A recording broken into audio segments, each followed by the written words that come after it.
muchos personajes muy conocidos protagonizan la serie de monedas de 5 pesos de la Revolución Mexicana. Sin embargo, también tenemos personajes no tan conocidos y hoy tenemos la suerte de tener entre las manos esta moneda que protagoniza Andrés Molina Enríquez.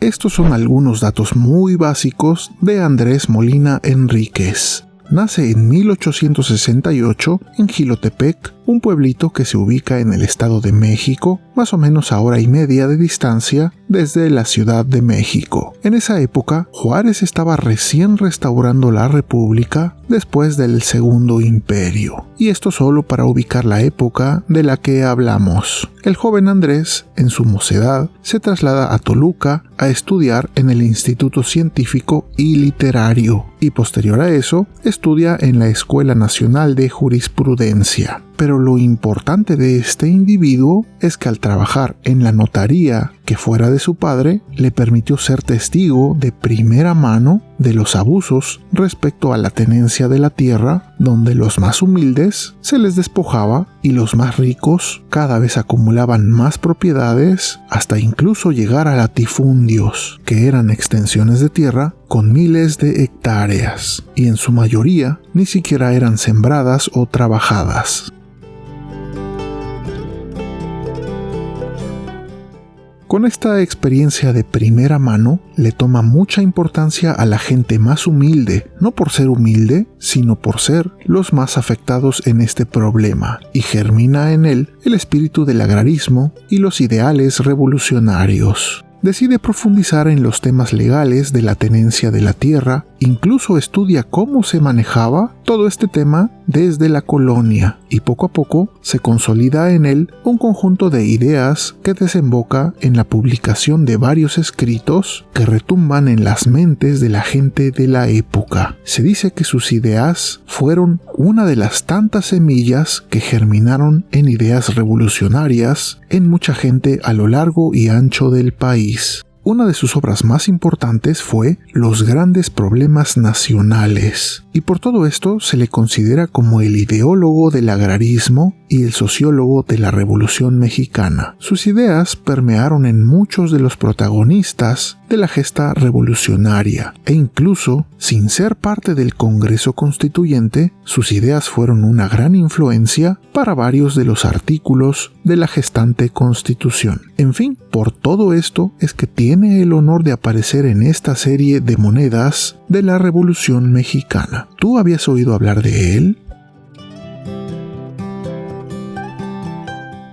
El grabado está muy cercano a la realidad de este caballero, siempre con su cabeza semicalva, sus lentes y una gran barba y bigote, que incluso decían que tenía barbas de chivo. Aparece muy bien vestido con traje y corbata en esta moneda. Tiene muy buenos detalles y, como toda esta serie, tenemos al pie de su efigie su nombre en el semicírculo inferior dentro del núcleo de la moneda, que dice Andrés Molina Enríquez. Luego, del lado izquierdo, la denominación de 5 pesos con ese número mucho más grande que el signo de pesos, estilo que me gusta mucho para toda esta familia. Y luego, al voltear la mirada al lado derecho, podemos ver la ceca de la Casa de Moneda de México y el año de acuñación, que para esta moneda es 2009, recordando que no todas las monedas de esta familia fueron acuñadas en el mismo año.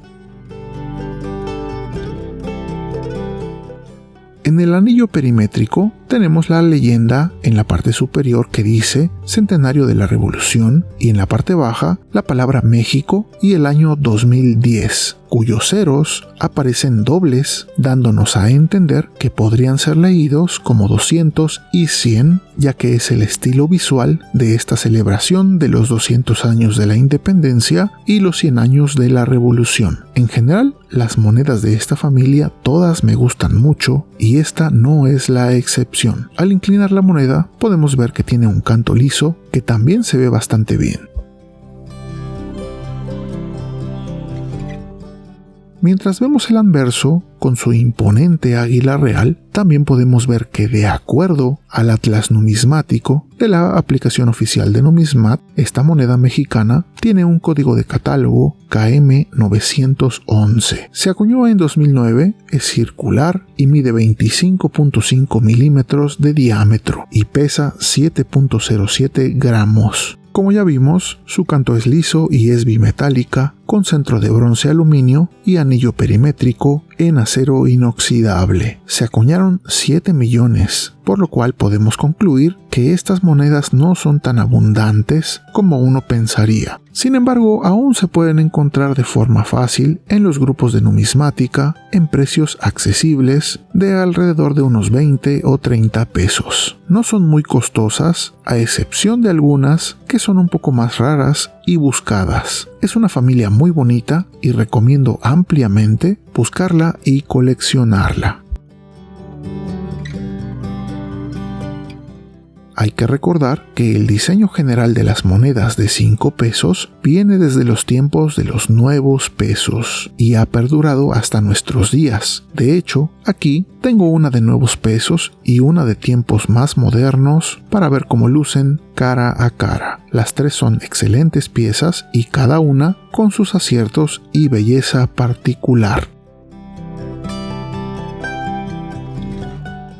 Finalmente quiero recordarles que estas monedas circularon libremente y podían ser encontradas en bancos o en el cambio, pero también se pudieron comprar directamente en el Banco de México y venían en dos acabados, blisters en acabado común o en caja con acabado espejo, y esas son las que sí podrían valer un poco más y las que yo recomendaría buscar. Dime algo, ¿tú tienes este tipo de monedas? Y si es así, ¿en qué acabado las conseguiste? Si esta familia de monedas te interesa y te gustaría que las revisáramos poco a poco, deja un comentario para entonces ir preparando algunas otras entregas de esta serie. Aprovecho para enviar un saludo especial a los amigos del canal que han obtenido una membresía, ya que gracias a ellos estos videos son posibles. Y finalmente, agradezco a todos en general por llegar hasta este punto del video. Recuerden siempre valorar las piezas no solo por su costo monetario, sino por su valor histórico, artístico y cultural. Esto es Numismat.